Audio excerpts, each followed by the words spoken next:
এই পৃথিবীতে যদি কেউ তাফসীরের মধ্যে লিখছে 900 বছর হায়াত পাইল, কয়শো বছর? এই 900 বছর সে আল্লাহর নাফরমানি করছে।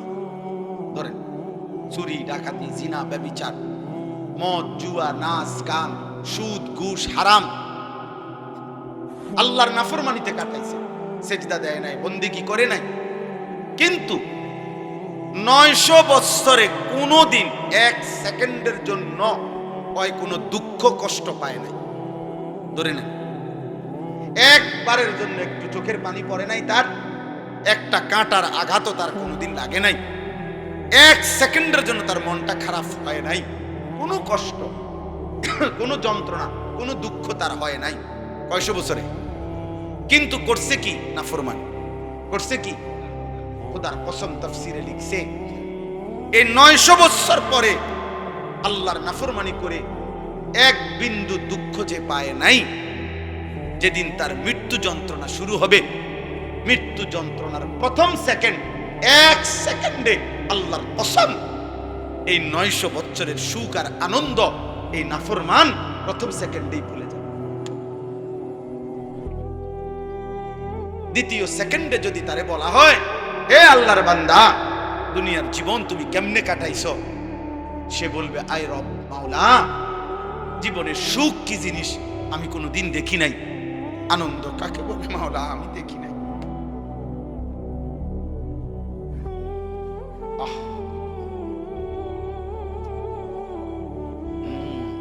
কবরের আযাব আর পরে তো বাপ আজরাইলের জান কবজের কষ্ট, সেটা তো আরো পরে। এটাই আমি তর্জমা বললে আমার কথা শেষ হয়। এরপরে হাসরের ময়দানের কষ্ট, এটা তো আছে। মিজানের পাল্লায় ওজনের কষ্ট, সেটা তো আছে। ফুলসিরাত পার হওয়ার কষ্ট, সেটা তো আছেই। জাহান্নামের আযাবের কষ্ট, আগুনের কষ্ট তো আছেই দোস্ত। তাফসীরের মধ্যে আছে, ওই কিতাবের মধ্যে আছে, ইমাম কুরতুবীর কিতাব। ইব্রাহিম আলাইহিস সালাম আল্লাহকে, আজরাইলকে একদিন বলছিলেন, আজরাইল, নাফরমান পাপীর জান তুমি কেমনে কবজ করো, তোমার আকৃতি চেহারাটা তখন কেমন হয়, আমার একটাবার দেখো।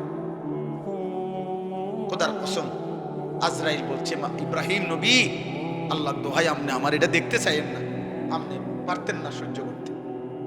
ইব্রাহিম আলাইহিস সালাম বললেন, না আমি দেখবই, তুমি আমারে দেখাও। তো হযরত ইব্রাহিম আলাইহিস সালামকে মালাকুল মউত আজরাইল বলল, হে নবী ইব্রাহিম, আমারে 30 সেকেন্ড সময় দেন, 1 মিনিট সময় দেন, আমি আপনার থেকে একটু আড়াল হব। আচ্ছা ঠিক আছে। একটু আড়াল হইয়াই 1 মিনিট বা 30 সেকেন্ড পরে আজরাইল আবার ফিরে আসছে ইব্রাহিম নবীর সামনে। আল্লাহর কসম, ওই নাফরমানের জন্য আজরাইলের যে আকৃতি আগুনে ভরা, সারা দেহে জাহান্নামের আগুন ধাউ ধাউ করে জ্বলতেছে, ওই চেহারা নিয়ে আজরাইল যখন ইব্রাহিম নবীর কাছে এসে দাঁড়াইছে, একটা চিৎকার দিয়ে ইব্রাহিম নবী বেহুশ হয়ে গেছে। লম্বা সময় পরে যখন হুঁশ আসছে আজরাইলকে স্বাভাবিক সুরতে, তখন ইব্রাহিম নবী দেখে বলছে, মালাকুল মউত আজরাইল, কবরের কষ্ট, জাহান্নামের কষ্ট, হাসরের ময়দানের কষ্ট কোন নাফরমান পাপীর জন্য লাগবে না। তোমার এই বিভৎস আকৃতি দেখলে, তোমার এই বিভৎস চেহারা দেখলেই জান কবজের সময় কোন নাফরমানের 70 বছরের পাপের যন্ত্রণার জন্য এটাই যথেষ্ট, আর লাগবে না। একদিন তোমার পাও ভাঙ্গিয়া গেলে এই বন্ধুরা কেউ থাকবে না। একদিন তুমি মারাত্মক কোনো রোগে আক্রান্ত হয়ে পড়লে বন্ধুরা আর কেউ রোগাক্রান্ত তোমার সাথে হবে না, হবে না। বাস্তবিক অর্থে আমরা পৃথিবীতে একাই, সুখে দুঃখে। সুখের হাসি যদিও অনেকেই একসাথে হাসে, দুঃখের কান্না একাই কাঁদে। একসাথে ফুর্তির সময় হয়তো অনেকেই হাসে, কিন্তু অ্যাক্সিডেন্টে যার পাও ভাঙে সেই শুধু কাঁদে, বাকিরা আর কাঁদে না। বাকিরা এই সামান্য মৌখিক একটু সান্ত্বনা দেয়, আচ্ছা দোস্ত ভালো থাকিস, শরীরের দিকে খেয়াল রাখিস, এতে ফাওয়ে ভাঙ্গা লাইছে, এতে শরীরের দিকে খেয়াল রাখিস। এগুলো ফাঁকা বলি, এগুলো ধোকা। এই জন্য আমি এতক্ষণ বললাম, যদি কেউ বুঝেন, বয়স্ক বাবা আছেন যারা, উপার্জনকারী পুরুষ আছেন যারা, আপনাদেরকেও বলি, স্ত্রী আপনার, ছেলে মেয়ে আপনার, সংসার আপনার, বাকি এর উপরে সত্য কথা হলো আখিরাত আপনার। শুধুমাত্র স্ত্রী সন্তানের জন্য সুদ খাইলেন, কিস্তি নিলেন, হারাম উপার্জন করলেন, মিথ্যা বললেন, বছরের পর বছর ওজনে কম দিলেন, আল্লাহর কসম না বিবি বাচ্চার চাহিদা শেষ হবে, না আপনার আখিরাতটা নিরাপদ হবে। আমি এটা প্রত্যেক দিন, আপনি যদি 60 বছর না 600 বছরও এক টানা দুই হাতে উপার্জন করেন, আপনার যদি সমস্ত উপার্জন রেখে যাওয়ার পরেও আপনার বিবি বাচ্চার প্রয়োজন আপনার মৃত্যুর পরে থেকে যাবে, আপনি শেষ করতে পারবেন। আপনি যে সোফা বানায় দিয়ে গেছেন, আপনি মরার 6 মাস পরে দেখা যাবে সোফার বার্নিশ উঠে গেছে, সোফার একটা পায়া ভেঙে গেছে, বাথরুমের দরজা ছিদ্র হয়ে গেছে, ফ্রিজের তলে দিয়া পানি পড়ে, জানালার দরজা ভাঙা, সিটকারি নাই, গ্রিলের মধ্যে জং ধরে গেছে। তার মানে হাজারো সমস্যা, হাজারো প্রয়োজন থেকেই যাবে, থেকেই যাবে। কেউ তার বিবি বাচ্চার মৃত্যু পর্যন্ত সমস্যার সমাধান করে দিয়ে যাইতে পারে না। শুধু শুধু মিথ্যা বলছেন, শুধু শুধু সুদ খাইছেন, শুধু শুধু কিস্তি নিছেন, শুধু শুধু ওজনে কম দিছেন, শুধু শুধু এই অটো, সিএনজি, রিক্সা, মুদি দোকান, এই ব্যবসা, এই ক্ষেত ফসল করতে গিয়ে এক ওয়াক্ত নামাজ পড়েন নাই, ফজর কোনোদিনও পড়েন নাই। এগুলোর জন্য, জিফুত বউ বাচ্চার জন্য আল্লাহ চিনলেন না, আখিরাত চিনলেন না, নামাজ চিনলেন না, হালাল হারাম চিনলেন না। ওরা আপনার মৃত্যুর পরে ওরাও আপনারে মনে রাখবে না। আল্লাহ বলবে, নাফরমান আমিও তোরে চিনি না। ফাদুকু ফামা লিয-যালিমিনা মিন আনসার। কোরআন শরীফে আছে, আল্লাহ নাফরমানকে বলবে, নাফরমান আযাব ভোগ কর। আজ জালেমের জন্য, পাপীর জন্য পুরা হাসরের ময়দানে কোনো সাহায্যকারী নাই। যা বাটপার, বেঈমান, হারামখোর, আজ তোর আল্লাহও নাই, আজ তোর বউ বাচ্চাও নাই, আজ তোর কেউ নাই। যা যা হারামখোর, যা। ফাযুকু ফামা লিয-যালিমিনা মিন আনসার। الأخلاء يومئذ بعضهم لبعض عدو إلا المتقين। রব্বুল আলামিন বলে, বান্দা, দুনিয়ার সব বন্ধু, দুনিয়ার সব সম্পর্কের মানুষগুলো কিয়ামতের ওই দিন একে অপরের শত্রু হয়ে যাবে। আল আখিল্লাউ ইয়াওমাইদিন বাদুহুম লিবাদিন আদু। বন্ধুরা সেদিন একে অপরের দুশমন হয়ে যাবে। ইল্লাল মুত্তাকিন, একমাত্র ঈমানওয়ালা, তাকওয়াওয়ালা, গুনাহ থেকে বাঁচনেওয়ালা, যেই বন্ধুরা, যেই আত্মীয়রা, যেই স্বামী, যেই স্ত্রী, যেই বাবা, যেই সন্তান, যেই ভাই, যেই বোন, যেই বন্ধু, যেই আপনজন একজন আরেকজনের সাথে সম্পর্ক ছিল, এর ভিত্তিতে যে একে অপরকে গুনাহ থেকে ফিরাইছে, একজন আরেকজনকে নেক কাজের প্রতি উৎসাহিত করেছে। আল্লাহ বলেন, খোদার কসম বান্দা, এই বন্ধুরা দুনিয়াতেও যেমন আপন ছিল, আখিরাতেও আপন থাকবে। ইল্লাল মুত্তাকিন, তাকওয়ার বন্ধু, ঈমানের বন্ধু, গুনাহ থেকে বাঁচাইবার ক্ষেত্রে বন্ধু সম্পর্ক। যেই স্বামী তার স্ত্রীকে ফজরের নামাজের জন্য উঠাইছে, যেই স্ত্রী তার স্বামীকে ফজরের নামাজের জন্য উঠাইছে, যেই স্বামী তার বিবিকে গুনাহ থেকে ফিরাইছে, স্ত্রী তার স্বামীকে গুনাহ থেকে ফিরাইছে, ভাই তার বোনকে গুনাহ থেকে বাঁচাইছে, বোন তার ভাইকে গুনাহ থেকে ফিরাইছে, বন্ধু তার বন্ধুকে টেনে নামাজের দিকে নিয়েছে, গুনাহ থেকে ফিরায় রাখছে। আল্লাহ বলেন, এমন বন্ধু সবাই কিয়ামতের দিন বন্ধুই থাকবে। কিন্তু আমনো টেলিভিশন চাইছেন, আপনার রেডিও টেলিভিশন চাইছে, আমনো বিড়ি খাইছেন, আপনার ফুতে গাঞ্জা খাইছে, আমনো চা দোকানে বসে রঙিন টেলিভিশনে নর্তকীর নাচ দেখছেন, আর আমনের ফুতে সারা রাত মোবাইলে উলঙ্গ ছবি দেখছে। দুই নাফর মানেই কেউ কাউরে চিনবে না, কেউ কাউকে চিনবে না। বাপ ফুতের চিনবে না, ফুত বাপের চিনবে না, মা ছেলেকে চিনবে না, ছেলে মাকে চিনবে না, স্বামী স্ত্রীকে চিনবে না, স্ত্রী স্বামীকে চিনবে। ইয়াউমা ইয়াফিরুল মারউ মিন আখিহি ওয়া উম্মিহি ওয়া আবিহি ওয়া সাহিবাতিহি ওয়া বানিহি। আল্লাহ বলে সেদিন ভাই পালিয়ে যাবে, মা পালিয়ে যাবে, বাপ পালিয়ে যাবে, স্ত্রী পালিয়ে যাবে, সন্তানরা পালিয়ে যাবে। লিকুল্লি ইমরিইম মিনহুম ইয়াওমাইদিন শা'নুন ইউগনি, প্রত্যেকেই নিজেকে নিয়ে ব্যস্ত থাকবে। ফাইদা নুফিখা ফিস সূর ফালা আনসাবা বাইনাহুম ইয়াওমাইদিন ওয়ালা ইয়াতাসাআলুন।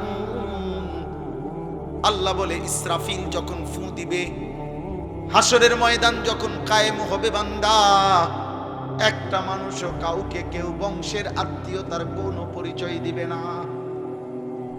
ওয়ালা ইয়াতাসাআলুন, একজন আরেকজনকে ভালো মন্দ কিছু জিজ্ঞেস করবে না। এটাও বলবে না ভাই কষ্ট হচ্ছে নাকি, ভাই বেশি গরম লাগতেছে নাকি, না হে কিতা কইবে হে আপনার হে গরম লাগতেছে নাকি, আপনার জিগাইলে আপনি যদি কোন হ ভাই খুব গরম লাগতেছে, তো হে পরে হাত পাকা দিয়ে বিছেন দিবে, তার বেল আসেনি, এ তো নিজেরই বেল নেই, ও নিজেই তো গরমে মরতেছে। এজন্য দোস্ত আমার, খোদার কসম, আফরমানের বন্ধুরা, স্বামী হোক, স্ত্রী হোক, ভাই হোক, বোন হোক, বাবা হোক, সন্তান হোক, মা হোক, ছেলে হোক, মেয়ে হোক, একসাথে মহল্লার বন্ধু হোক, আত্মীয় হোক, স্বজন হোক, ক্লাসমেট হোক আর কলিগ হোক,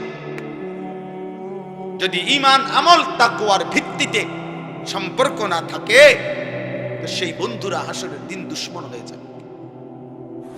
আর ঈমান আমলের ভিত্তিতে বন্ধুত্বটা হাসরের দিনও কি থাকবে, কথা বলে না, বন্ধুই থাকবে। আর এই বন্ধুদেরকে এরপরের অংশটা শুনে নেমনে প্রসঙ্গক্রমে বলে ফেলি। এই নেক কাজের বন্ধু মানে যদি স্বামী স্ত্রী হয় তো স্বামী স্ত্রী, ভাই বোন, মা পুত্র, বাপ ফুত, এরা যদি একজন আরেকজনকে দ্বীনি কাজে সহযোগিতা করে, এবং বন্ধু এলাকার সহপাঠী যেমনে হোক, যদি একজন আরেকজনের সাথে সম্পর্কটা ঈমান আমলের ভিত্তিতে হয়, তাকওয়ার ভিত্তিতে হয়, ওই বন্ধুদেরকে আল্লাহ নিজে ডাক দিয়া বলবে, ইয়া ইবাদি লা খাউফুন আলাইকুমুল ইয়াউমা ওয়ালা আনতুম তাহজানুন। হে আমার বান্দারা, তোমরা যারা ঈমান আমলের ভিত্তিতে বন্ধুত্ব সম্পর্ক, আজকে এই হাসরের দিন তোমাদের কোনো ভয়ও নাই, চিন্তাও নাই। এরপরের আয়াত, উদখুলুল জান্নাতা আনতুম ওয়া আজওয়াজুকুম তুহবারুন। আল্লাহ বলবে ঈমান আমলের সম্পর্কযুক্ত বন্ধুরা, যদি স্বামী স্ত্রী হও স্বামী স্ত্রী, ভাই বোন হও ভাই বোন, মা ছেলে যদি হও মা ছেলে, বাপ ফুত যদি হও বাপ ফুত, বন্ধুরা আপনজনরা যারা ঈমান আমলের জন্য একজন আরেকজনকে সহযোগিতা করেছিলে, আল্লাহ বলেন উদখুলুল জান্নাতা আনতুম ওয়া আজওয়াজুকুম তুহবারুন। আজকে হাসরের ময়দানে তোমরা তোমাদের বন্ধুদেরকে সাথে নিয়ে হাসতে হাসতে জান্নাতে ঢোকো।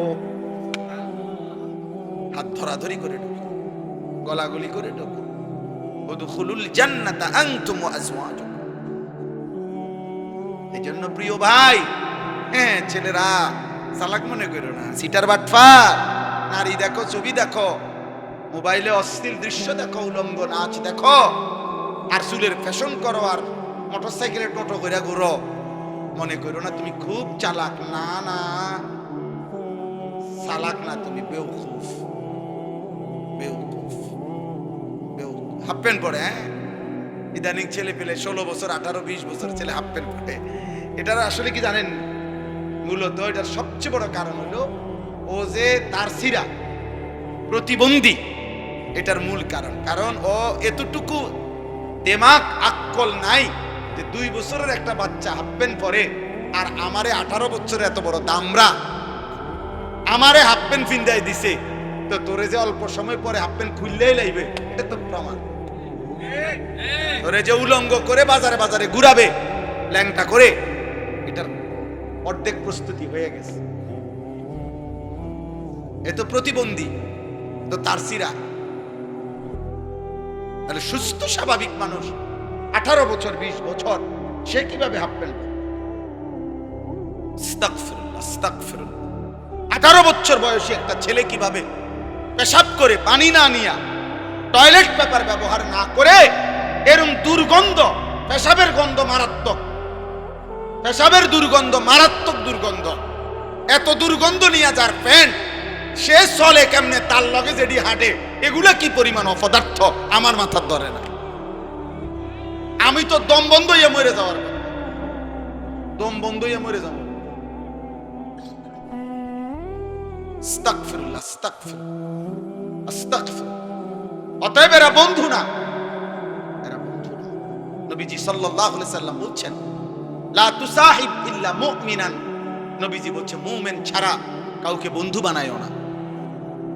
ওয়ালা ইয়াকুল মালাকা ইল্লা তাকিয়ুন। কোন মুত্তাকি গুনাহ থেকে বিরত থাকে, আল্লাহর নবী বলছে তাকে ছাড়া অন্য কাউকে ভালোবেসে মহব্বত করে দিল দিয়া খাওয়াইও না। বিপদে পড়ে যদি 1 কাপ খাওয়ার লাগে খাওয়াইও, কোন রকমের দেহা দিও চোখ বন্ধ করে, কিন্তু ভালোবাসা মহব্বত দিয়া কোন বাটফার সিটার রে, কোন বিড়িখোর গাঁজাখোর, কোন বাবাখোর সুদখোর ঘুষখোরকে মহব্বত করে ভালোবাসা খাওয়াইও না। নবী নিষেধ করছে। আরে ঠিক না কইলেও ঠিক, এটা হাদিসের তরজমা, এটা ঠিকের কিতাব, হাদিসের অর্থই তো এটা। বুঝো না ইমাম, এটা ঠিক না কইলেও তো এটাই অর্থ, বুঝছেন নি মামা? এত বিকল্প তরজমা নাকি? আপনি আপনি ব্যাটিক করলে বলে না, ব্যাটিক না, এটাই হাদিসের অনুবাদ।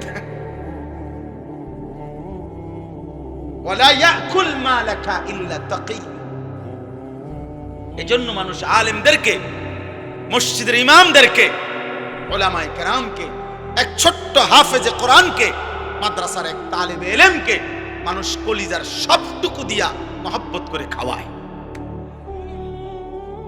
এজন্য যে মানুষ, অনেক সময় অনেক মানুষ আছে না, হ্যাঁ হুজুর আপনার আর কাম কি, একটা দাওয়াত খাওয়ান, আমনে খান, অসুবিধা কি? হ্যাঁ আমনে পোস্টার লাগাই দেন, মানুষের কোন যে গ্রামবাসী আপনারা তো চিনতেছেন না, বেহুদা হুজুরে ভাত খাওয়ান, আমার মতো একজন বিড়ি খাওয়াই না, ভালো লোক, চা দোয়ানে গপ মারি। হ্যাঁ আপনারা এত বড় একজন উপযুক্ত লোক দেখেন না, কোন আগের কোন হুজুর মুজুরে ভাত খাবার আপনি বলেন না? আপনি একটা মাইকিং করেন, দেখেন না আপনারা কেউ খাওয়ায়নি, তা আপনারে খাওয়ায় না, এটা আমার অপরাধ। কথা বলেন না কেন? আপনারে খাওয়ায় না, এটা ইমাম সাহেবের অন্যায়। তো আপনি বলেন কীর্তেন, এটা আপনি এটা বলেন কেন? আপনি লজ্জা না করা উচিত, ভাবা না উচিত, দয়া করে। এই জন্য সাফ কথা, সাফ কথা। আমি ছেলেদের তোমাদেরকে বললাম, ভাই অসৎ বন্ধুর খপ্পরে পড়ে, ভাই ভাই লাইট নিবাও, অসৎ বন্ধুর খপ্পরে পড়ে ভাই প্রিয় ছেলে নষ্ট হইও না, নষ্ট হইও না, নষ্ট হইও না বাপ। হয়তো সুখের সময় তোমার সাথে থাকবে, কিন্তু তোমার দুঃখের সাথে থাকবে না, দুনিয়াতেও না, দুনিয়াতেও না। তুমি মোটরসাইকেলে পাউডা ভাঙ্গা দেখো, তোমার লগে আসেনি সাথে। তুমি একটা অ্যাক্সিডেন্ট করে দেখো, তোমার পাশে থাকবে না। আল্লাহ আমাদেরকে হেফাজত করেন। আমরা সবাই ভালো হওয়া দরকার, আমিও আপনিও, হুজুরও ফাতনিকো, ইমাম সাহেব মুসল্লি, আমাদের প্রত্যেকের ফিকির করা উচিত আখিরাত, আখিরাত, আখিরাত। আল্লাহ তাআলা বলছে, বান্দা তুমি বোঝো কিংবা না বোঝো, ওয়াজাআত সাকরাতুল মাউত বিল হক। এই আমি যে আয়াতগুলো পড়ছি এটার জন্য এবার আমার কথাটা বলি। কোরআনুল কারীমের 27 নম্বর পারা, কোরআনুল কারীমের 57 নম্বর সূরা, 56 নম্বর সূরা, সূরা ওয়াকিআ, কোরআনুল কারীমের প্রসিদ্ধ একটি সূরা। এই সূরার 5টি আয়াত, 83, 84, 85, 86, 87 ছোট্ট ছোট্ট আয়াত আমি তেলাওয়াত করেছি। আর অল্প একটু সময় আমি এই আয়াতগুলো তর্জমা শুনাইতে চাই। আল্লাহ আমাদেরকে তৌফিক দান করেন। তো এই কথাটা বোঝানোর জন্য বলতেছি, কোরআনুল কারীমে বড় দরদ দিয়ে, বড় মায়া করে আল্লাহ বলছে, বান্দা তুমি জানো না বান্দা, তুমি বুঝো কিংবা না বুঝো, তোমার খেয়াল থাকুক বা না থাকুক, তুমি নেকি করো আর গুনাহ করো, সুখে থাকো কিংবা দুঃখে থাকো, তুমি রাজপ্রাসাদে থাকো আর কুড়ে ঘরে থাকো, একটি চিরন্তন অনিবার্য সত্য বাস্তবতার মুখোমুখি তোমাকে হতেই হবে। সেই চূড়ান্ত বাস্তবতা হলো মৃত্যু। তুমি যদি বলো আমি বুঝি নাই, তবুও মরে যাবা। তুমি যদি বলো আমি বুঝেছি, তবুও মরে যাবা। তুমি যদি বলো আমি খেয়াল করি নাই, তাহলেও মৃত্যু হবে। তুমি যদি বলো আমি খেয়াল করেছি, তবুও মৃত্যু। মৃত্যু দোস্ত আমার 60 বছর না 600 বছরে যদি কোনোদিন সেজদা না দাও, তবুও মৃত্যু হবে। আর 600 বছরে যদি একটা সেজদাও না ছোটে, তবুও মৃত্যু। আমল করতে করতে কেউ যদি আব্দুল কাদের জিলানীও হয়ে যায়, তারও মৃত্যু হবে। নাফরমানি করতে করতে কেউ যদি ফেরাউন নমরুদ কাফেরও হয়ে যায়, তারও কি হবে? এখনই ভাট্য শুরু। এই চূড়ান্ত বাস্তবতা, চূড়ান্ত আল্লাহ তাআলা বলছে, ওয়াজাআত সাকরাতুল মাউত বিল হক। এই কথাটা সূরা কাফ, কোরআনুল কারীমের 26 নম্বর পারা, 50 নম্বর সূরা, সূরা কাফ। এই সূরার একটা আয়াত। আল্লাহ বলছে, বান্দা সত্যি সত্যি একদিন মৃত্যু যন্ত্রণা আসবে। মানুষের শুধু মৃত্যু হয় না, বরং মৃত্যুর পূর্বে মালাকুল মউত আজরাইল জান কবজ করার আগে একটা মৃত্যুর যন্ত্রণা শুরু হয়। এই যার শুরু হয় সেই কেবল বুঝে, অন্যরা জানে না, সে উপলব্ধি করে। সাকরাতুল মাউত বলে এটারে। কি বলে? মৃত্যু যন্ত্রণা। তাফসীরের মধ্যে আছে, এই পৃথিবীর সবচেয়ে বড় ঈমানদারও যদি হয়, তিনি যদি নবীও হয়, তিনি যদি রাসূলও হয়, তিনি যদি সর্বশ্রেষ্ঠ রাসূলও হয়, তারও মৃত্যু যন্ত্রণা হয়। আবার সে যদি সর্বনিকৃষ্ট কাফেরও হয়, তারও মৃত্যু যন্ত্রণা। সাকরাতুল মাউত থেকে কারো মুক্তি নেই। মৃত্যু যন্ত্রণা নবীরও হয়েছে, উম্মতেরও হয়।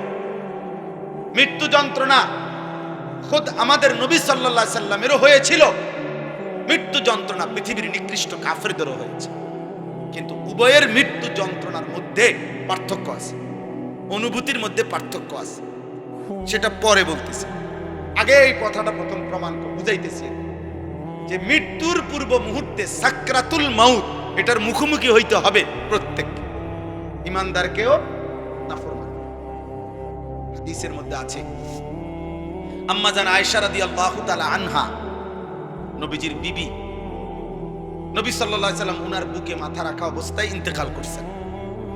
তো নবীজি সাল্লাল্লাহু আলাইহি সাল্লামের ইন্তেকালের পূর্ব মুহূর্তে হযরত আয়েশা রাদিয়াল্লাহু তাআলা আনহা বলেন, আল্লাহর নবী সাল্লাল্লাহু আলাইহি সাল্লামের কপাল মোবারক বারবার ভিজে ছিল, ঘামে ভিজে যাচ্ছিল। আমি এক বাটি পানি আইনা দিছি পাশে, আমি নবীকে দেখলাম বারবার তিনি ডান হাত মোবারক ওই বাটির পানির মধ্যে ভিজাইতেছেন আর কপাল মুছতেছেন ঘাম, ইন্তেকালের পূর্ব মুহূর্তে। আর নবীজি বলতেছিলেন, তখন দোয়া করতেছিলেন, আল্লাহুম্মা আইন্নি আলা সাকারাতিল মাউত, আয় মাওলা মৃত্যু যন্ত্রণার এই মুহূর্তে আপনি আমারে সাহায্য করেন। আল্লাহুম্মা হাফিন আলাইয়া সাকারাতিল মাউত। এরপরে নবী বলছে, আল্লাহ আমার মৃত্যু যন্ত্রণা সহজ করে দেন। এরপরে নবী বলছে, লা ইলাহা ইল্লাল্লাহ, আয় মাওলা আপনি ছাড়া আর কোনো ইলাহা নাই। এরপরে বলছে, ইন্না লিল মাউতে সাকারাত, মাওলা মৃত্যুর বড় যন্ত্রণা। আমি বুঝতেছিলাম, আমার মনে হয় তিনি তো মাসুম নবী, তিনি তো নিষ্পাপ নবী, তিনি তো মাহবুব আল্লাহ তাআলার। তো তিনি যেন বলতেছেন, আল্লাহ মৃত্যুর বড় যন্ত্রণা।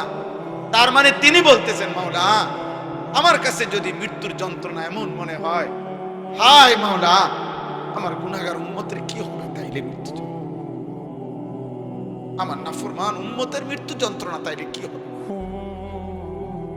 এরপরে 5 নাম্বার শব্দ হলো, নবী এরপরে বলতেছিলেন বালির রফিক আল আলা।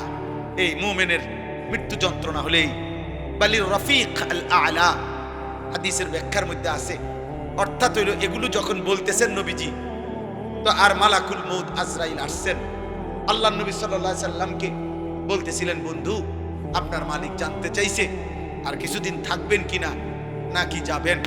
আল্লাহ নবী বারবার বলতেছিলেন বাল আর রফিক আল আলা, না না মালাকুল মউত আজরাইল, আমি বরং আমার বন্ধুর সান্নিধ্যই চাই, আমি আমার পরম বন্ধুর কাছেই যেতে চাই।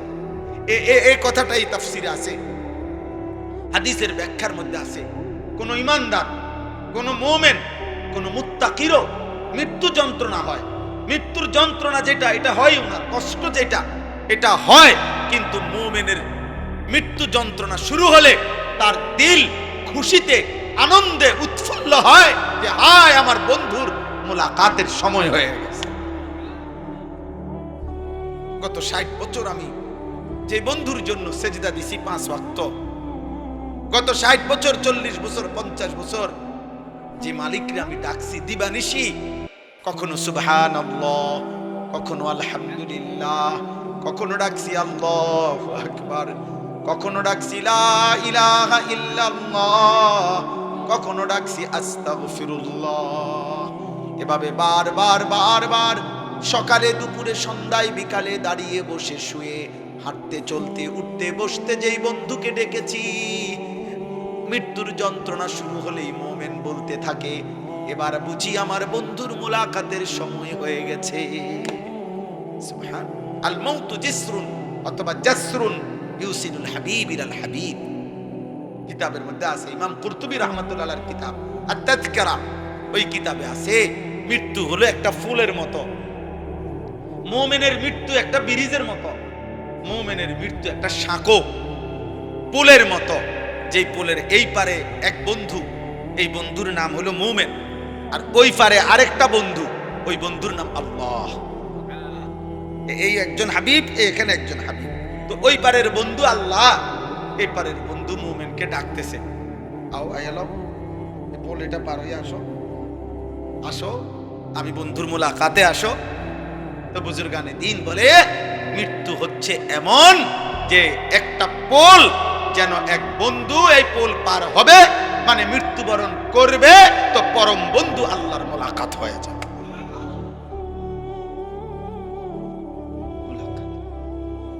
তাইলে কথাটা বুঝেন, মৃত্যুর যন্ত্রণা মুমিনের হবে কিনা, কথা বলে না, ভীষণ যন্ত্রণা, ভীষণ যন্ত্রণা, কিন্তু মুমিন এতে করে যত যন্ত্রণাই হোক সে তৃপ্তি পাবে। কোনটা? কেন? আমার আল্লাহর সাথে কি হয়েছে, সাক্ষাতের সময় হয়েছে। কিন্তু মৃত্যুর যন্ত্রণা, আচ্ছা মুমিনের মৃত্যু যন্ত্রণা কেমন আরেকটা উদাহরণ দিই। রাসূলুল্লাহ সাল্লাল্লাহু আলাইহি সাল্লামের বিখ্যাত একজন সাহাবী হযরত আমর ইবনুল আস রাদিয়াল্লাহু তাআলা, আমর ইবনুল আস, আমার কাছে আমার গাড়িতে একটা কিতাবে আছে, এই কিতাবের নামই হলো ওয়াজাআত সাকরাতুল মাউত বিল হক। আমি এটা পড়ি আর কি, আরবি কিতাব, ওইখানে আছে আরব দেশের একজন বড় আলেম, মাশহুর বর্তমান সময়ের একজন বিখ্যাত ব্যক্তি ডক্টর আয়েস আল কারনি, ওনার লিখিত কিতাব।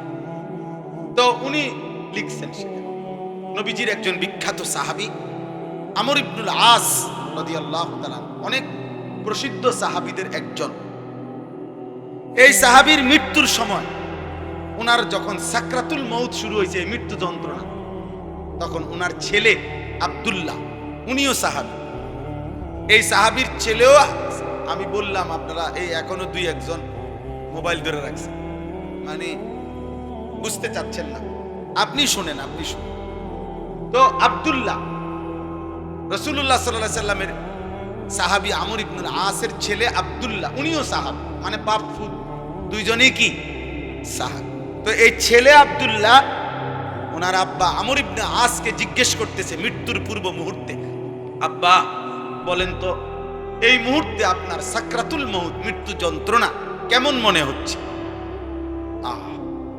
কিতাবে লিখছে, সাহাবী কি কয় শুনেন, উনি ইমানদার, উনি সাহাবী, নবীজির কলিজার টুকরাদের একজন।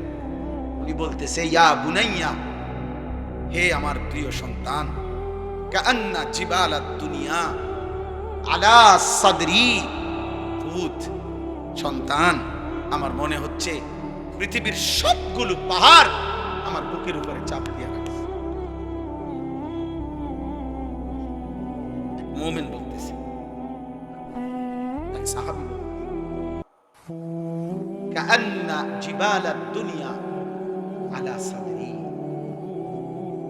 যেন পৃথিবীর সবগুলো পাহাড় আমার বুকে চাপ দিয়ে রাখছে রে। এরপরে আরেকটু আছে, উনি বলছে, ওয়া কাআন্নী আতানাফাসু মিন সাকবিল ইবরা, আমার মনে হচ্ছে ফুত সন্তান, আমি যেন এই বুকে পাহাড় চাপা অবস্থায় সুইয়ের ছিদ্র দিয়া নিঃশ্বাস নিতেছি, সুইয়ের ছিদ্র দিয়ে আমি যেন একটু নিঃশ্বাস নিচ্ছি। প্রিয় বন্ধু, প্রিয় নওজোয়ান, আমার বাপ বলেন তো, একজন ইমানদার, একজন সাহাবীর মৃত্যুর যন্ত্রণার হালাত যদি এমন মনে হয়, আজকে 30 বছর যে সুদ খায়, এবার কি তো আজকে 60 বছর বয়স এখনো যিনি বিড়ি সিগারেট খায়, ওনার কি হবে? আজকে 60 বছর ধরে কথায় কথায় যে গালি গালাজ ছাড়া কথা বলতে পারে না, ওনার কি হবে? আজকে 60 বছর ধরে যিনি চা দোকানে বসে বসে এখনো বুড়ো হয়ে গেছে, এখনো রঙিন টেলিভিশনে নাটক সিনেমা দেখে, ওনার কি হবে? যে মহিলা আজকে 20 বছর ধরে 30 বছর ধরে বেপরদা, আমার ওই মায়ের কি হবে? যে বোন আমার পরের ছেলের সাথে হারাম সম্পর্ক, অবৈধ সম্পর্ক করে, আমার সেই বোনের কি হবে? আমার যুবক, তুমি যে গত 365 দিনে এক বছরে কোনদিন ফজরের নামাজ পড়লা না, তোমার কি হবে দোস্ত?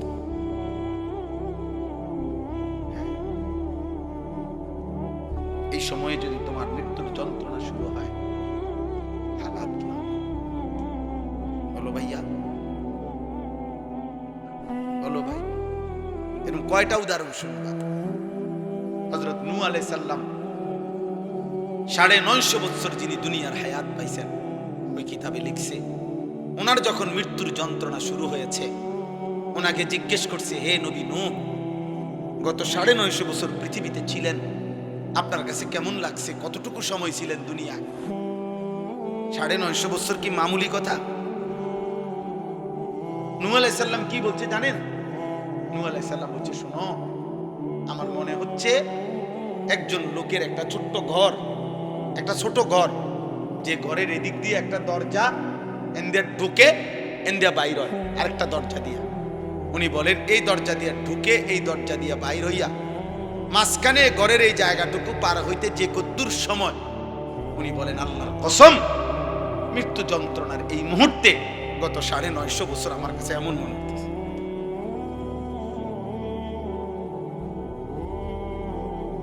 তিনি নবী, তিনি নবী, ওনার হালাত যদি এমন হয়, আমার কি, আমাদের কি হবে? আমাদের কি হবে? আয় কারীম, এজন্য দোস্ত তাফসীরে একটা উদাহরণ লিখছে, এই একটা উদাহরণ দিলে আপনি বুঝবেন। এবার বিপরীত অংশের উদাহরণ শুনেন। এই পৃথিবীতে ধরে নেন, ছেলেরা তোমরাও শুনো, কোন একজন যদি বুঝে, এই পৃথিবীতে যদি কেউ, তাফসীরের মধ্যে লিখছে 900 বছর হায়াত পাইল। কয়শো বছর? এই 900 বছর সে আল্লাহর নাফরমানি করছে। ধরেন, চুরি, ডাকাতি, জিনা, ব্যভিচার, মদ, জুয়া, নাচ, গান, সুদ, ঘুষ, হারাম, আল্লাহর নাফরমানিতে কাটাইছে, সেজদা দেয় নাই, বন্দেগী করে নাই। কিন্তু 900 বছরে কোনোদিন 1 সেকেন্ডের জন্য হয় কোনো দুঃখ কষ্ট পায় নাই। ধরে নেন, একবারের জন্য একটু চোখের পানি পড়ে নাই তার, একটা কাঁটার আঘাতও তার কোনোদিন লাগে নাই, এক সেকেন্ডের জন্য তার মনটা খারাপ হয় নাই, কোনো কষ্ট, কোনো যন্ত্রণা, কোনো দুঃখ তার হয় নাই কয়শো বছরে। কিন্তু করছে কি? নাফরমানি করছে কি? খোদার কসম তাফসীরে লিখছে এই 900 বছর পরে আল্লাহর নাফরমানি করে এক বিন্দু দুঃখ যে পায় নাই, যেদিন তার মৃত্যু যন্ত্রণা শুরু হবে, মৃত্যু যন্ত্রণার প্রথম সেকেন্ড, এক সেকেন্ডে আল্লাহর কসম এই 900 বছরের সুখ আর আনন্দ এই নাফরমান প্রথম সেকেন্ডেই ভুলে যায়। দ্বিতীয় সেকেন্ডে যদি তারে বলা হয়, হে আল্লাহর বান্দা, দুনিয়ার জীবন তুমি কেমনে কাটাইছো, সে বলবে, আয় রব মাওলা, জীবনের সুখ কি জিনিস আমি কোনোদিন দেখি নাই, আনন্দ কাকে বলে মাওলা আমি দেখি নাই।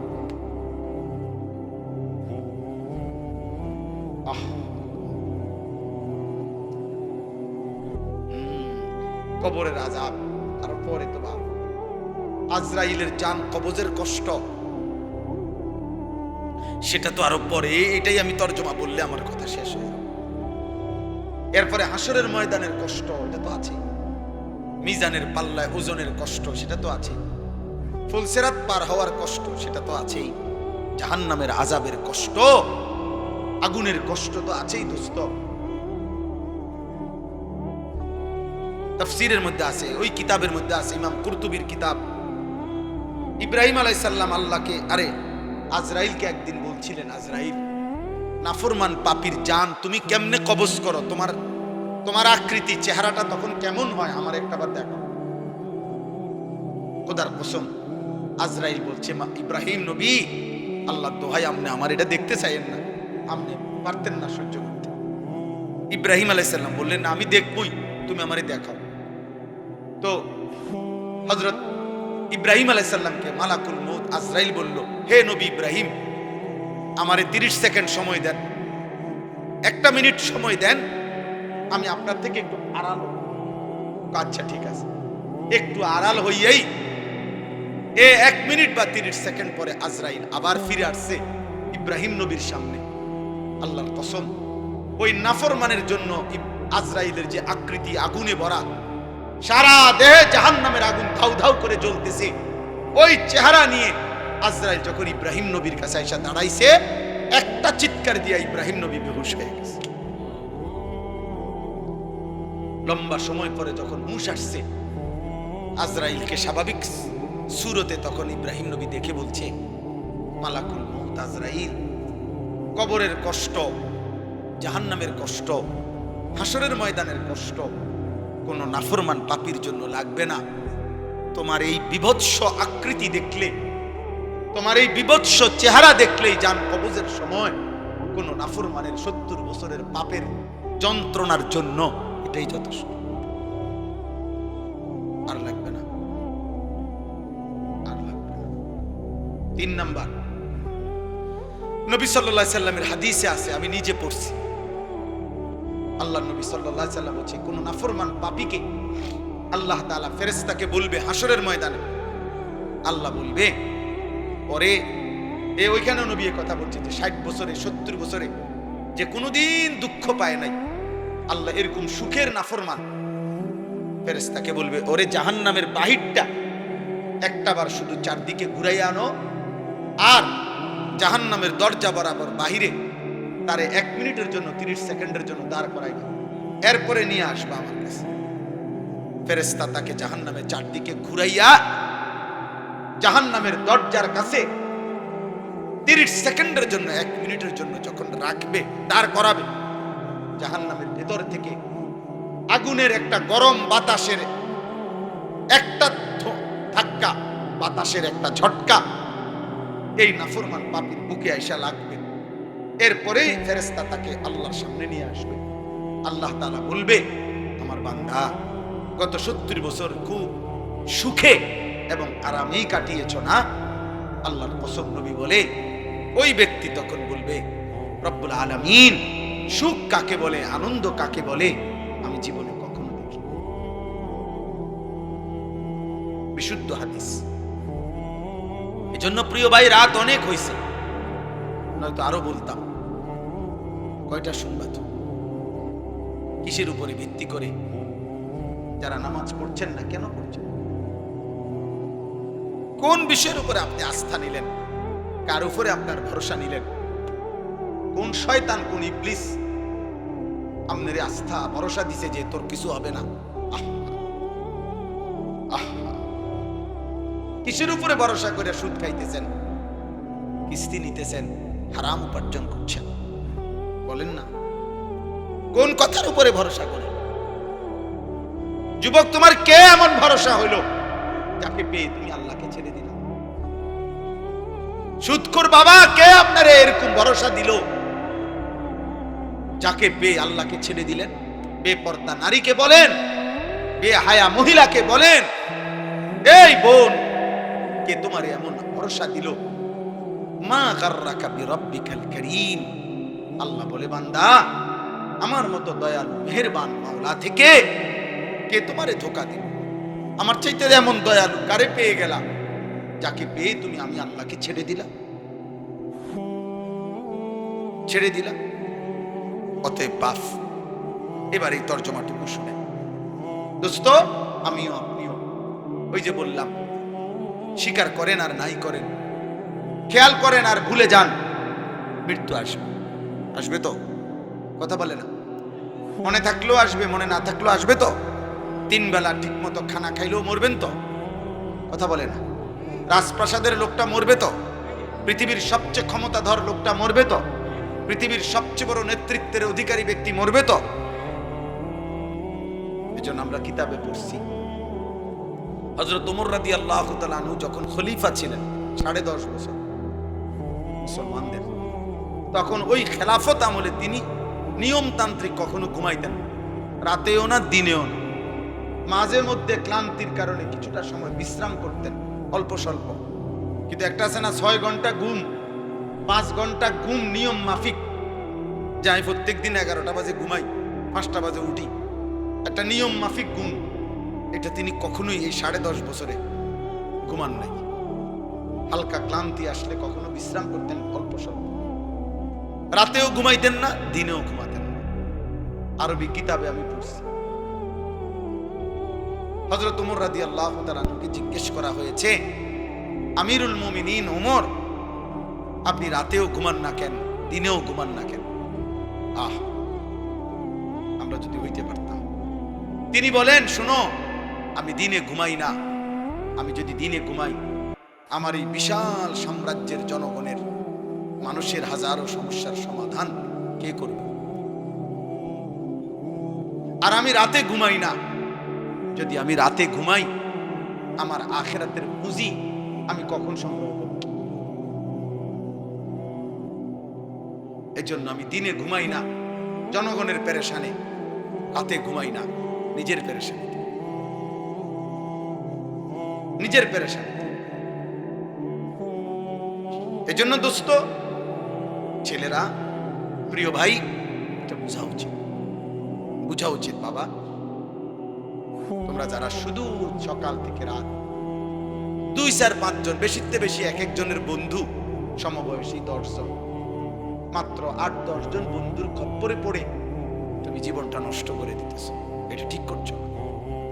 সমবয়সী তোমার কয়েকজন বন্ধু তোমারে একবার নারী, একবার ছবি, একবার জুয়া, একবার গল্প গুজব, রং তামাশা, ফুর্তি, এই ফালতু কাজে, অনাদরে, অবহেলায় তোমার হায়াতের ঘন্টার পর ঘন্টা নষ্ট করে দিচ্ছে।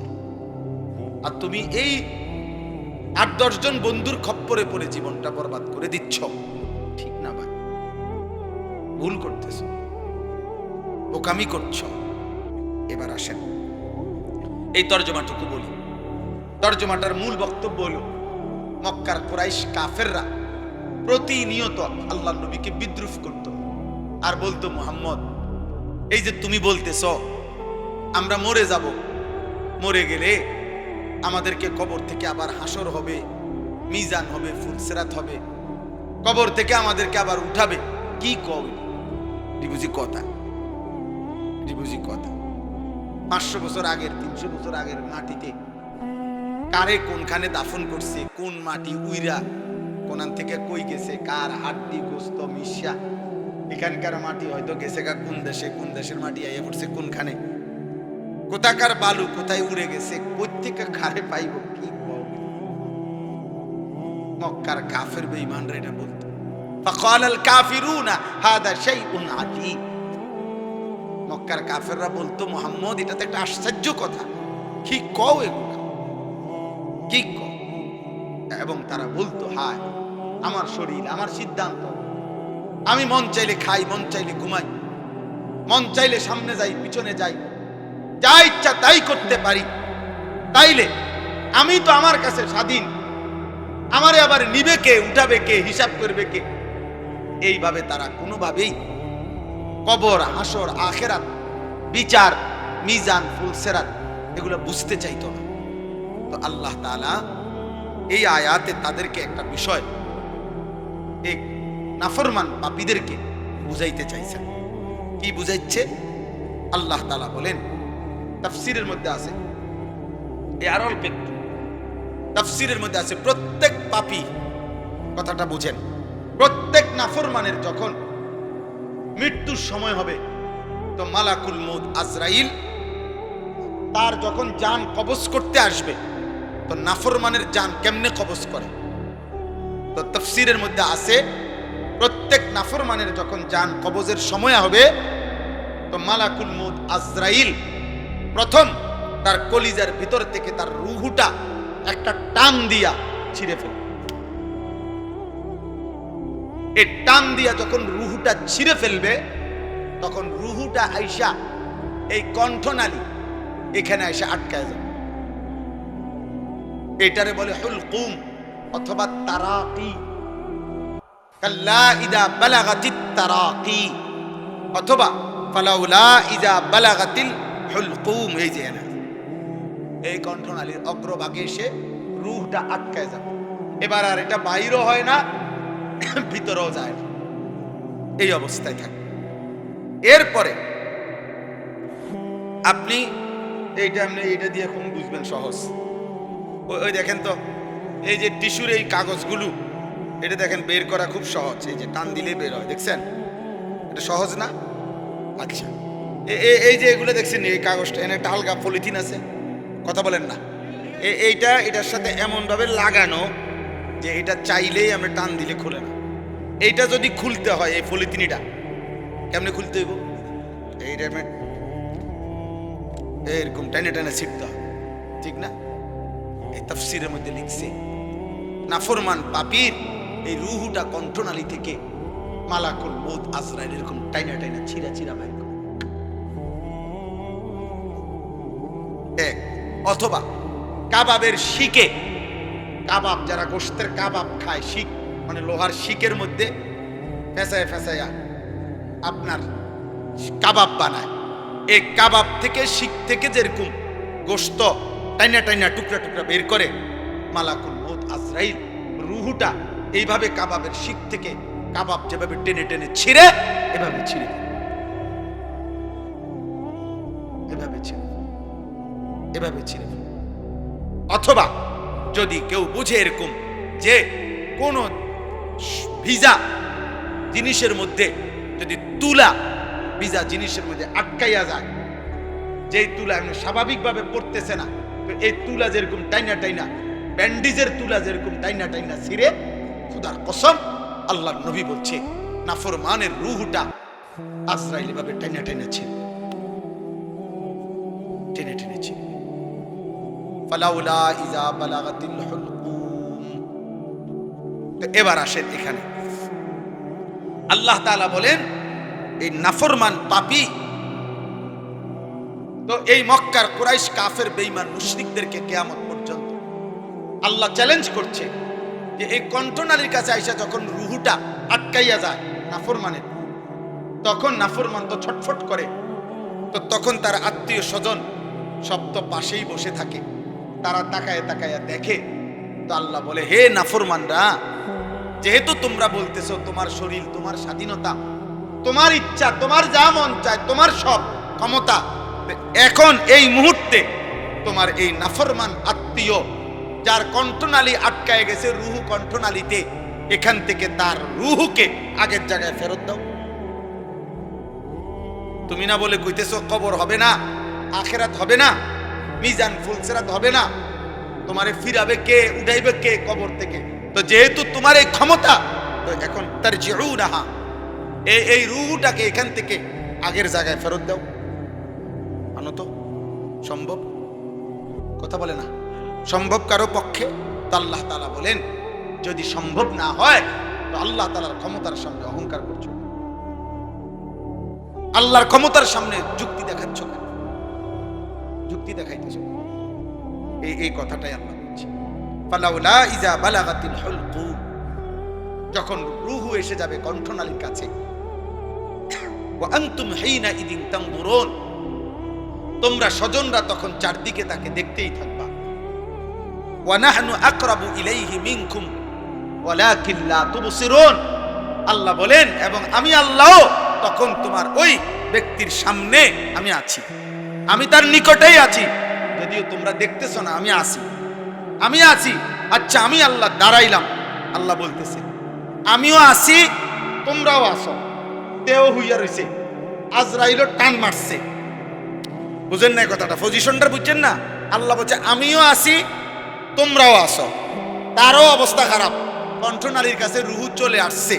এবার আমি আল্লাহ চ্যালেঞ্জ করলাম, ফালাউলা ইন কুনতুম গায়রা মাদিনিন, তোমরা যদি মনে করে থাকো তোমাদেরকে কবরে নেওয়া হবে না, আখিরাতে উঠানো হবে না, পুনরায় হাসরের ময়দানে একত্রিত করা হবে না, তাহলে তারজিউনাহা ইন কুনতুম সাদিকিন, তোমাদের দাবিতে যদি তোমরা সত্যবাদী হয়ে থাকো তাহলে এই রুহু ফেরত দাও, দাও, এই রুহু ফিরায় দাও, এই রুহু আপন জায়গায় বসায় দাও। সম্ভব? কথা বলে না সম্ভব? তাহলে আল্লাহকে অস্বীকার করছো কেন? এমন মৃত্যু কি তুমি আর দেখো নাই? এমন লাশ কি তুমি আর দেখো নাই? এমন কারো জানাজা কি তুমি পড়ো নাই? বলো, যেই লাশের জানাজা পড়ছো তুমি খবর নাও, তার স্বজনরাও তো তারে বাঁচাইতে চেষ্টা করছে, তারে চান্দিনার থেকে ঢাকা নিছে, ঢাকার থেকে ইন্ডিয়া নিছে, ইন্ডিয়ার থেকে ব্যাংকক নিছে, ব্যাংকক থেকে তারে লন্ডন নিছে, খবর নাও। তাকেও তো বাঁচাবার জন্য বারবার চেষ্টা করছে, কিন্তু কেউ তো ফিরাইতে পারলো না। আমি আল্লাহ তো নিয়েই গেলাম। তাহলে তোমার চোখের সামনে যেহেতু প্রতিনিয়ত মানুষ মরছে, চলেই যাচ্ছে, তুমিও তো চলে যাও, তুমিও তো চলে যাও, তাহলে কেন এই বাড়াবাড়ি, কেন এই অহংকার? এমন যদি হতো যে আমার যে ওই বেটা বাবা বসো, আব্বা বসো, এমন যদি হইতো যে আমার এই পরিমাণ শক্তি, ক্ষমতা, দল, পদ, পদবি আছে, সম্পদ আছে, যে আমি মৃত্যু থেকে ঠেকাইতে পারবো, এমন কি সম্ভব? কথা বলেন না? এই শেষ কথা বলেন। অতএব দোস্ত আমার, কোনোভাবেই মৃত্যুর এই অনিবার্য বাস্তবতাকে আমরা হারাইতে পারবো না, সরাইতে পারবো। মৃত্যু এসে আমাদের সব আয়োজন থামাই দিব, সব ব্যস্ততা থামাই দিব। নবীজি বলছেন সাল্লাল্লাহু আলাইহি সাল্লাম, ধরে নেন নবীজি উদাহরণ দিয়ে বুঝাইছেন যে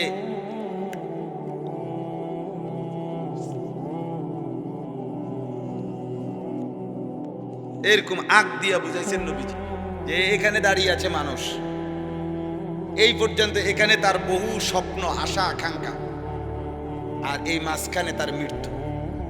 অর্থাৎ সে এখানে দাঁড়িয়ে এই পর্যন্ত পৌঁছার স্বপ্ন দেখতেছে, কিন্তু মাঝখানের এই মৃত্যু আইসা তারে কবরে নিয়ে গেছে। নবীজি আইকা বুঝাইছে, আইকা আইকা হাদিস আছে না, আইকা হাত দিয়ে আইকা বুঝাইছে, জমিনের মধ্যে রেখা আইকা বুঝাইছে,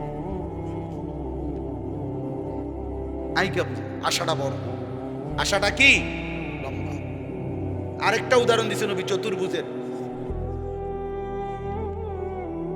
এরকম আল্লাহ নবী বলছেন চার কোণাওয়ালা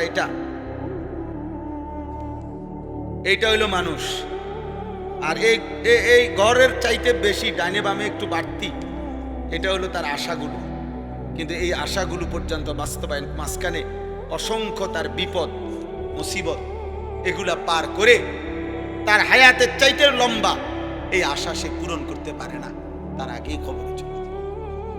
আল্লাহ কোরআনে বলছে, যারহুম ইয়াকুলু ওয়া ইয়াতামাত্তাউ ওয়া ইউলহিহিমুল আমাল ফাসাউফা ইয়ালামুন।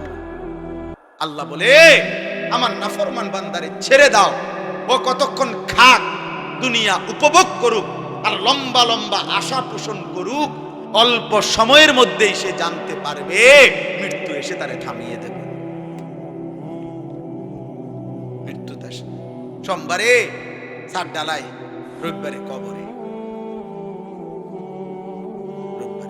আমি একবার দেখছিলাম কিছুদিন আগে, এক ছেলের যেদিন বিদেশের ফ্লাইট, ঠিক ওই দিন তার আব্বা, ওই দিন তার বাপের জানাজা হইতে পারে না? এমন হইতে পারে না? আমিও তো দেখছি।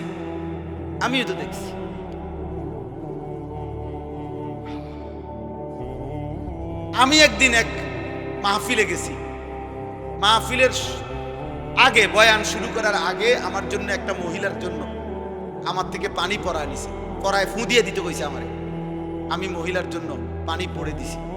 মহিলা নাকি এই বাড়ির ঘরের পাশে আসছে, আইসা পানি পরে নিয়ে গেছে, তার জন্য পানি খাইছে। মহিলা অসুস্থ, বয়ান শেষ হয় নাই, এর মধ্যে আমার কাছেই আবার খবর আসছে যে ওই মহিলা ইন্তেকাল করছে। আমার দোস্ত, আমার ভাই, আমার কিশোর, আমার নওজোয়ান, যদি তোমার বিশ্বাস না হয় তো তুমি প্রতিদিন রাস্তার অ্যাক্সিডেন্ট দেখো। কত কিশোর, কত যুবক, কত মোটরসাইকেল আরোহী প্রতিদিন হারিয়ে যায়, কবরে চলে যায়। অতএব আজ রাত গভীরে আমরা আমাদের মৃত্যুর কথা স্মরণ করে আমরা যেন ইবাদত আমলের প্রস্তুতি নেই। আকসিরু যিকরা হাদিমিল লাদ্দাত। নবী বলছে, এই জিহ্বায় আজকে কত আইটেমের স্বাদ তোমার, অচিরেই তোমার সব স্বাদ স্তব্ধ করে দিবে। যেই মৃত্যু, সেটা স্মরণ করো, স্মরণ করো। আল্লাহ আমাদের সবাইকে হেফাজত করেন। আমার প্রিয় ইমাম আলহামদুলিল্লাহ কষ্ট করে আপনাদের ভালোবাসা নিয়ে এই মাদ্রাসাটা পরিচালনা করছে। আলহামদুলিল্লাহ প্রতি বছর আমি অনেক তারে বুঝাইছি। আমি বলছি, রে ভাই, প্রত্যেকটা বছর আমারে না জ্বালাইয়া আরো বক্তা আমি ঠিক করে দেই।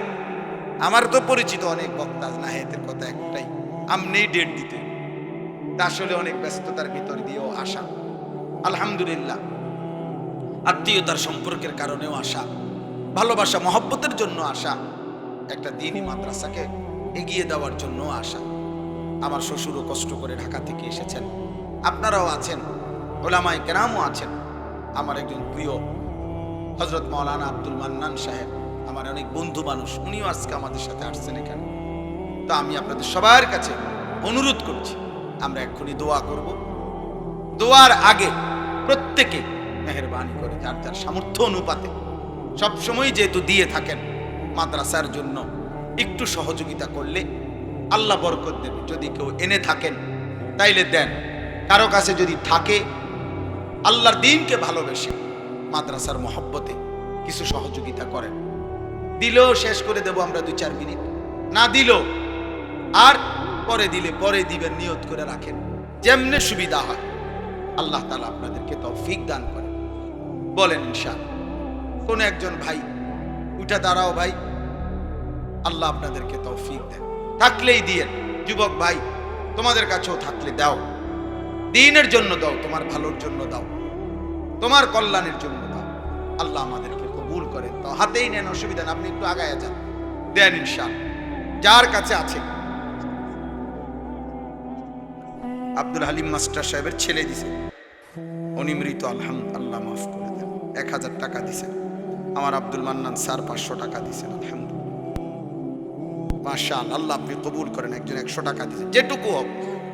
প্রতি আমার মাদ্রাসা ময়নামতি সাবের বাজার, আগামী শনিবার আমাদের মাদ্রাসার ইসলাহি মাহফিল। আমি মাদ্রাসার জন্য প্রায় 2.5 কোটি টাকার জায়গা কিনছি। আলহামদুলিল্লাহ, 118 শতক। তো